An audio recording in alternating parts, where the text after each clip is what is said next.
तो फ्रेंड्स कैसे हैं आप सब। तो आज हम पढ़ेंगे मॉडर्न हिस्ट्री के क्वेश्चन।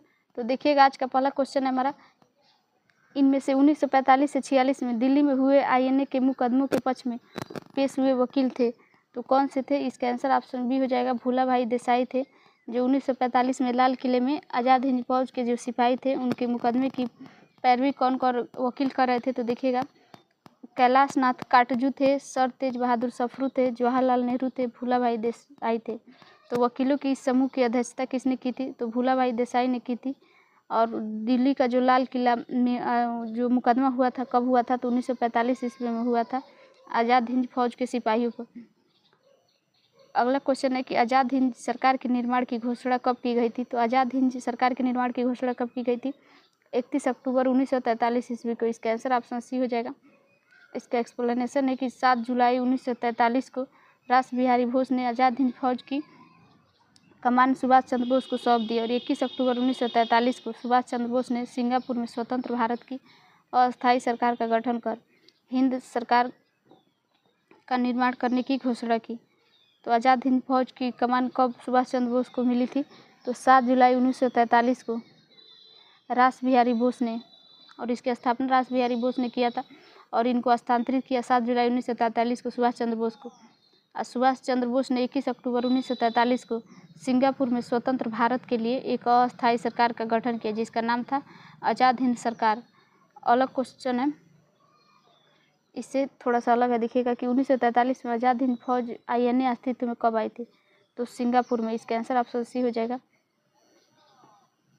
अगला इसमें एक्सप्लेनेशन दिया है कि जून 1942 ईस्वी में रास बिहारी ने बैंकॉक में भारतीय स्वतंत्रता लीग का एक सम्मेलन बुलाया और इस सम्मेलन में सुभाष चंद्र बोस ने अपने जापान आने का निमंत्रण भेजा गया। तो फ्रेंड्स कैसे हैं आप सब। तो हम पढ़ेंगे आज मॉडर्न हिस्ट्री का क्वेश्चन। तो इसके पहले वाले लेक्चर में कुछ क्वेश्चन डिस्कस किए थे। आज का क्वेश्चन है, देखिएगा कि 1943 में आज़ाद हिंद फौज की अस्तित्व में आई थी। तो आईएनए अस्तित्व में कब आई थी, तो 1943 ईस्वी में आई थी। इसकी स्थापना सिंगापुर में हुई थी। इसका आंसर ऑप्शन सी हो जाएगा। इसका एक्सप्लेनेशन दिया है कि जून 1942 में रास बिहारी बोस ने बैंकॉक में भारतीय स्वतंत्रता लीग का एक सम्मेलन बुलाया था और बैंकॉक सम्मेलन में सुभाष चंद्र बोस को जापान आने का निमंत्रण भेजा गया था। वे जून 1943 में टोक्यो पहुंचे और 21 अक्टूबर 1943 को सुभाष चंद्र बोस ने स्वतंत्र भारत की अंतरिम सरकार की गठन किया था। वर्ष 1943 ईस्वी में आज़ाद हिंद फौज सिंगापुर अस्तित्व में आई थी। अगला क्वेश्चन है कि आईएनए किसके दिमाग की उपज है। तो आईएनए किसके दिमाग की उपज थी और किसने इसकी स्थापना की थी, तो डॉक्टर मोहन सिंह ने इसकी स्थापना की थी, उन्हीं के दिमाग की उपज है। इसका आंसर ऑप्शन बी है।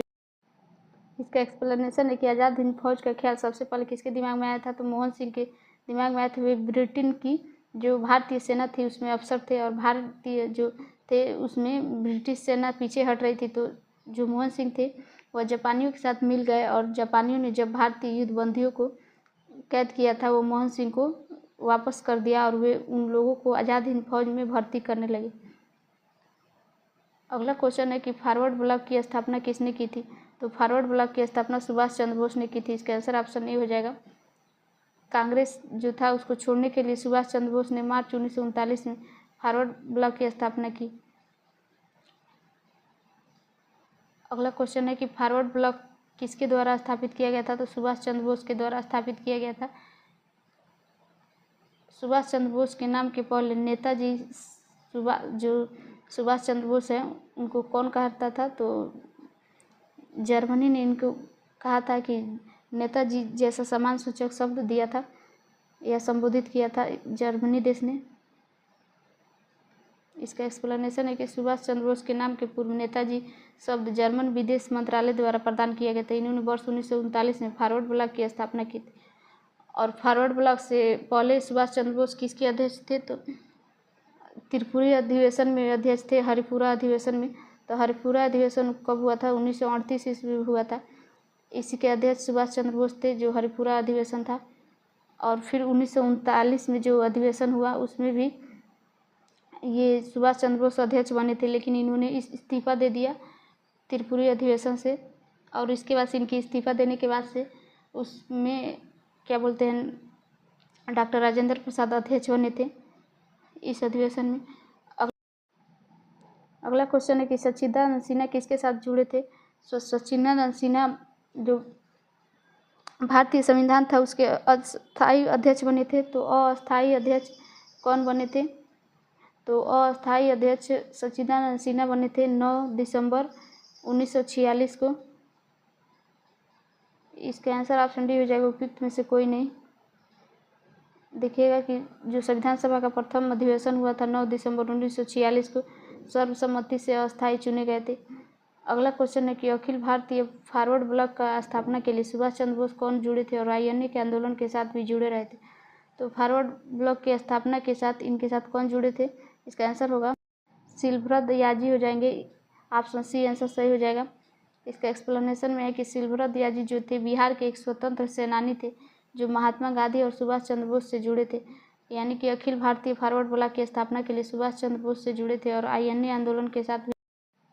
अगला क्वेश्चन है कि सुभाष चंद्र बोस ने निकोबार द्वीप को नया नाम दिया था, तो स्वराज द्वीप बोला था। इसका आंसर ऑप्शन ए हो जाएगा, स्वराज द्वीप।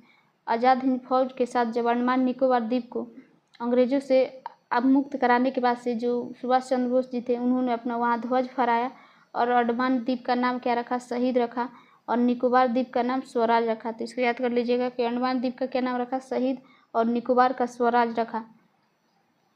अगला क्वेश्चन है कि सुमेलित कीजिए। इसमें चारों ऑप्शन नहीं दिया, इधर है तो देखिएगा इसमें दिया है बारदोली, तो ये गुजरात हो जाएगा। चौरी चौरा गोरखपुर हो जाएगा या उत्तर प्रदेश हो जाएगा। उत्तर प्रदेश राज्य के गोरखपुर में हुआ था चौरी चौरा कांड। और अगला ऑप्शन देखिएगा क्या दिया है,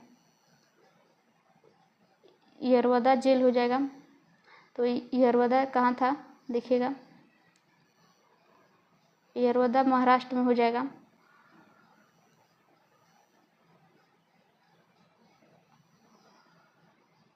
और नोआखली पश्चिम बंगाल हो जाएगा। नोआखली क्या होगा, पश्चिम बंगाल। यरवदा जो था वह महाराष्ट्र में था। और चौरी चौरा यूपी में हो गया। तो इसका आंसर ऑप्शन सी हो जाएगा, 2 4 1 3।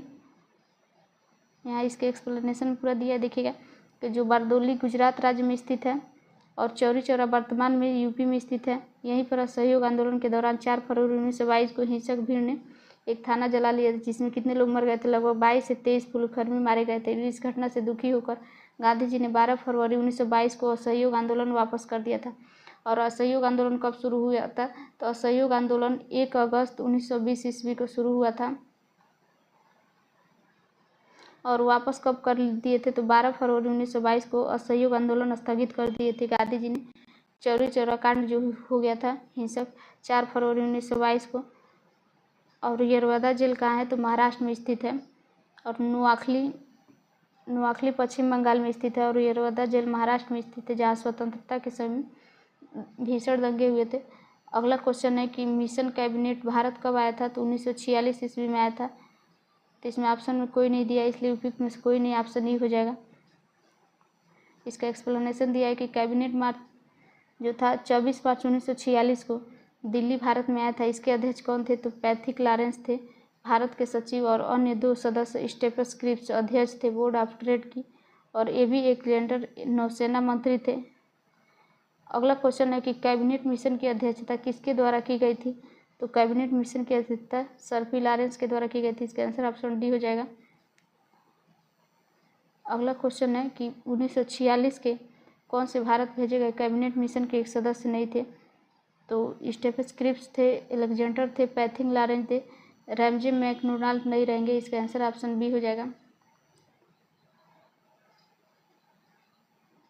अगला क्वेश्चन है कि इनमें से कौन कैबिनेट मिशन के सदस्य नहीं थे, तो कैबिनेट मिशन के सदस्य कौन नहीं थे, बेबल नहीं थे, नहीं तो लॉरेंस, स्टेफन क्रिप्स, एवी एलेक्जेंडर, ये तीनों लोग थे। अगला क्वेश्चन है कि कौन सा कांग्रेस अध्यक्ष था, वह कौन सा कांग्रेस अध्यक्ष था जिसने क्रिप्स मिशन व बेबल दोनों से वार्ताएं की थी, तो एपीजे अब्दुल कलाम थे। इसका आंसर ऑप्शन ए हो जाएगा। इन्होंने क्रिप्स मिशन और बेबल दोनों से वार्ताएं की थी। इसका एक्सप्लेनेशन दिया है कि एपीजे अब्दुल कलाम 1940 से 1946 तक कांग्रेस के अध्यक्ष रहे थे, और क्रिप्स मिशन कब आया था, तो 1942 ईस्वी में, और बेबल 1945 ईस्वी में, तो इसलिए दोनों से वार्ताएं की थी। अगला क्वेश्चन है कि अंग्रेजों द्वारा भारतीयों को 1947 में सत्ता हस्तांतरित किए जाने का समय कांग्रेस का अध्यक्ष कौन था? तो जेपी कृपलानी थे। इसका आंसर ऑप्शन डी हो जाएगा। 1947 में जब भारत आज़ाद हुआ था तो सत्ता हस्तांतरित करने के समय जेपी कृपलानी जो थे वो कांग्रेस के अध्यक्ष बने थे। अगला क्वेश्चन है कि भारत विभाजन के समय भारतीय राष्ट्रीय कांग्रेस का अध्यक्ष कौन था? तो भारत विभाजन के समय भारतीय राष्ट्रीय कांग्रेस के अध्यक्ष जेपी कृपलानी थे। और भारतीय राष्ट्रीय कांग्रेस का स्थापना कब हुई थी? तो 1885 ईस्वी में हुई थी। और इसके संस्थापक कौन थे? तो ए.यू. ह्यूम थे इसके संस्थापक। और इसके जो भारतीय राष्ट्रीय कांग्रेस का प्रथम अधिवेशन था उसके अध्यक्ष कौन थे? तो डब्ल्यू.सी. बनर्जी थे। डब्ल्यू.सी. बनर्जी हो जाएंगे। 28 दिसंबर 1885 को भारतीय राष्ट्रीय कांग्रेस की स्थापना हुई थी। अगला क्वेश्चन इसका एक्सप्लेनेशन दिया है कि भारतीय विभाजन के समय जेपी कृपलानी भारतीय राष्ट्रीय कांग्रेस के अध्यक्ष थे। 23 नवंबर 1946 को मेरठ अधिवेशन में अध्यक्ष बने और नवंबर 1947 तक अध्यक्ष रहे। इनके इस्तीफा देने के उपरांत डॉक्टर राजेंद्र प्रसाद अध्यक्ष बनाए गए। अगला क्वेश्चन है कि 1947 तक भारतीय राष्ट्रीय कांग्रेस के दिल्ली अधिवेशन की अध्यक्षता किसने की थी? तो राजेंद्र प्रसाद ने की थी। इसका आंसर ऑप्शन बी हो जाएगा। इसका एक्सप्लेनेशन दिया है कि नवंबर 1947 में जेबी कृपलानी के इस्तीफे के बाद जो दिल्ली था उसको विशेष अधिवेशन आयोजित किया गया था, जिसकी अध्यक्षता किसने की थी? तो डॉक्टर राजेंद्र प्रसाद ने की थी। तो दिल्ली में जो इस्तीफा दिए थे जेपी कृपलानी 1947 में, तो उसके विशेष अधिवेशन हुआ था, उसमें डॉक्टर राजेंद्र प्रसाद अध्यक्ष बने थे। अगला क्वेश्चन है कि इलाहाबाद में संपन्न कांग्रेस कार्यकारिणी समिति की बैठक अप्रैल मई 1942 में निम्नलिखित सदस्यों में से एक सदस्य भारत के नाजीवाद, फासीवाद तथा साम्राज्यवाद विरोधी निश्चित रूप के कारण जापान के विरुद्ध गुरिल्ला युद्ध में अपनी योजना के पक्ष में बहुमत जुटाने में सक्षम हुए थे। तो वो कौन थे? इसका आंसर होगा पंडित जवाहरलाल नेहरू हो जाएंगे। ऑप्शन डी हो जाएगा। इसका एक्सप्लेनेशन है कि पंडित जवाहरलाल नेहरू ने भारत के नाजीवाद, फासीवाद जो था और साम्राज्यवाद के विरोधी निश्चित रूप अपनाने के कारण जापान के जो विरुद्ध गुरिल्ला युद्ध हुआ था उसकी योजना के पक्ष में इलाहाबाद हुई थी। और कांग्रेस कार्यकारिणी समिति था उसका बैठक कब हुआ था? तो 13 मई 1942 को बैठक हुआ था, उसमें नेहरू जी ने बहुमत प्राप्त किया था। अगला क्वेश्चन है कि नागरिक सेवाओं के लिए प्रतियोगी परीक्षा प्रणाली का सिद्धांत कब स्वीकार किया गया था? तो 1853 ईस्वी में। इसका आंसर ऑप्शन बी हो जाएगा। 1853 के चार्टर एक्ट में यह व्यवस्था की गई थी कि नियंत्रण बोर्ड और उसके अन्य पदाधिकारी का जो वेतन निश्चित करेगी, परंतु धन कंपनी देगी। डायरेक्टरों की संख्या 24 से घटाकर 18 कर दी गई थी और उसमें 6 क्राउन द्वारा मनोनीत किए जाने थे। नियुक्तियां प्रतियोगी परीक्षाओं द्वारा की जानी थी जिसमें किसी प्रकार का भेदभाव नहीं होगा। अगला क्वेश्चन है कि निम्नलिखित में से किस अधिनियम के तहत कार्नवालिस को अपनी काउंसिल के फैसलों को रद्द करने का अधिकार मिला था? तो 1786 एक्ट के तहत। इसका आंसर ऑप्शन भी हो जाएगा। कार्नवालिस ने ही अस्थायी बंदोबस्त की शुरुआत की थी। अस्थायी बंदोबस्त की शुरुआत किसने की थी? तो कार्नवालिस ने की थी।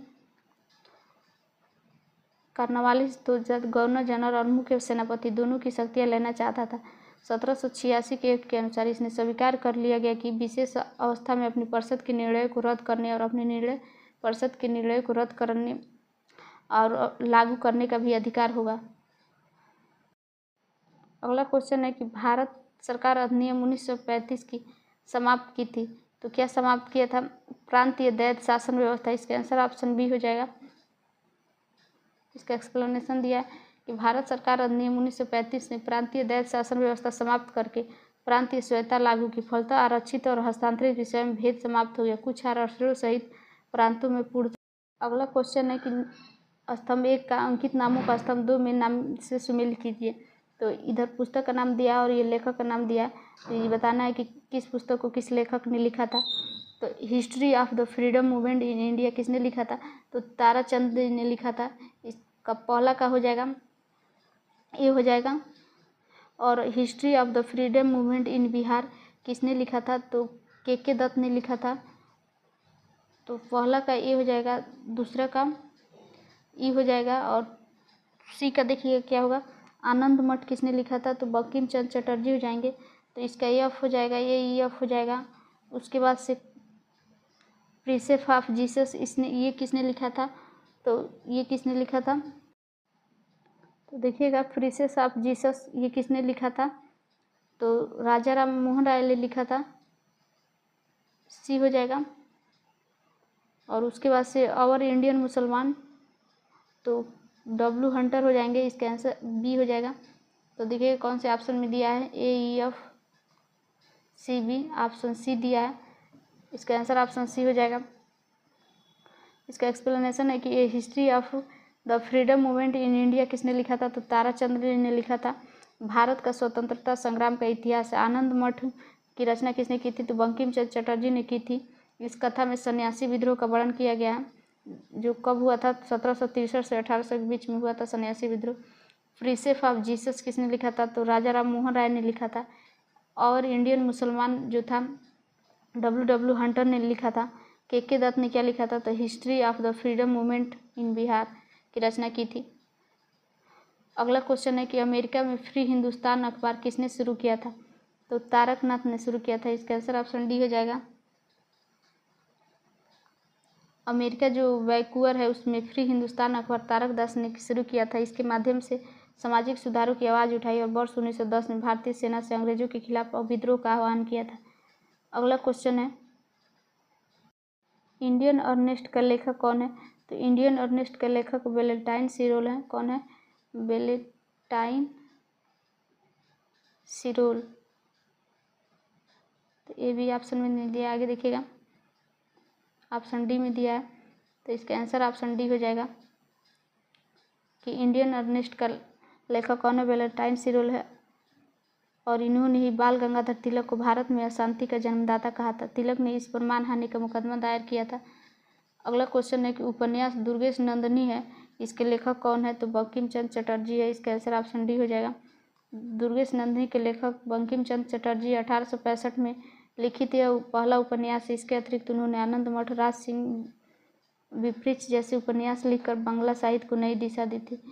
अगला क्वेश्चन है कि किस अखबार का प्रकाशन पटना में होता है? तो पटना से किस अखबार का प्रकाशन होता है, या पटना में कौन से अखबार का प्रकाशन होता है? तो इंडियन नेशन का होता है, इसका आंसर ऑप्शन नहीं हो जाएगा। 1931 ईस्वी में दरभंगा के जो महाराज थे कामेश्वर सिंह, इन्होंने द इंडियन नेशन शुरू किया था। तो 1831 ईस्वी में शुरू हुआ था। अगला क्वेश्चन है कि झंडा गीत किसने लिखा था? तो झंडा गीत किसने लिखा था? श्यामल लाल प्रसाद ने, इसका आंसर ऑप्शन डी हो जाएगा कि श्यामल लाल प्रसाद ने लिखा था। अगला क्वेश्चन है कि 1908 ईस्वी में तिलक जी को जेल हुई थी, कितने वर्ष की? तो 6 साल की, इसका आंसर ऑप्शन बी हो जाएगा। जून 1908 ईस्वी में तिलक को सरकार के खिलाफ भड़काने वाले लेख लिखने के लिए गिरफ्तार कर लिया गया था। उनके खिलाफ राजद्रोह का मुकदमा दायर किया गया। जूरी के 2 भारतीय सदस्यों की असहमति के बावजूद तिलक को अपराधी ठहराया गया। 6 वर्ष की सजा सुनाई गई। अगला क्वेश्चन है कि जो प्रथम भारतीय थे उन्होंने स्वाधीन भारत में गवर्नर जनरल का पदभार जो था तो पदभार धारण किए थे। तो सी राजगोपालाचारी हो जाएंगे, इसका आंसर ऑप्शन बी हो जाएगा कि स्वतंत्र भारत के जो भारतीय गवर्नर जनरल कौन थे? तो सी राजगोपालाचारी थे। देखिएगा 1948 से लेकर 1950 तक स्वतंत्र भारत के प्रथम भारतीय और अंतिम गवर्नर जनरल थे। 26 जनवरी 1950 तक रहे थे और 1952 से 54 तक मद्रास के मुख्यमंत्री रहे थे।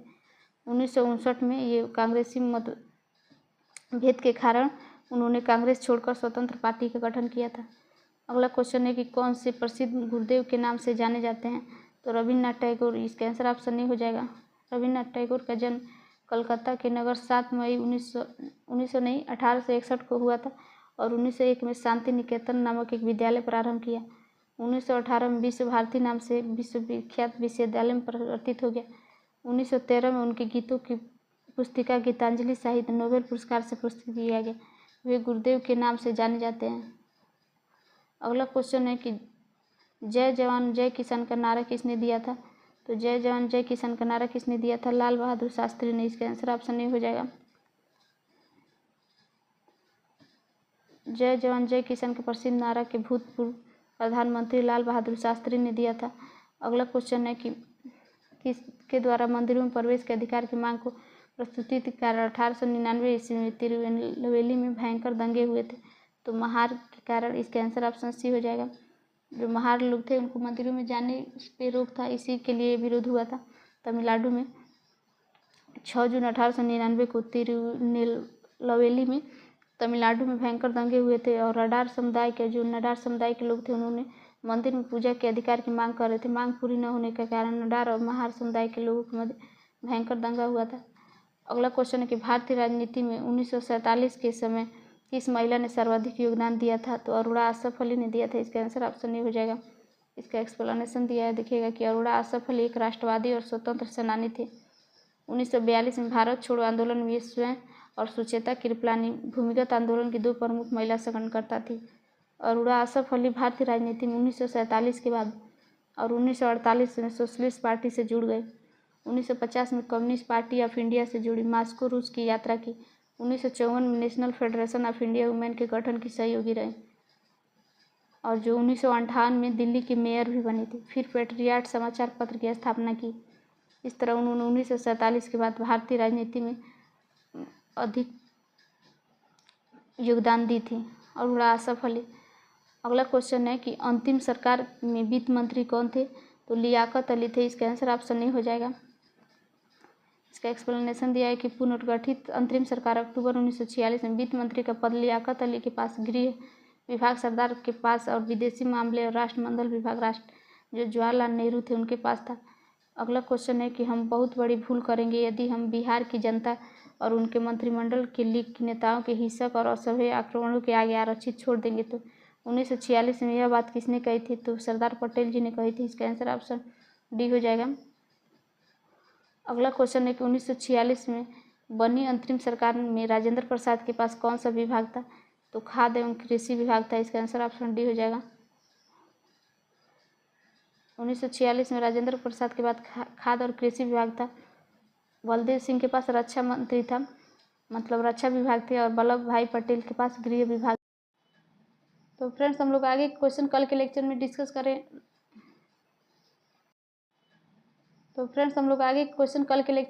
करें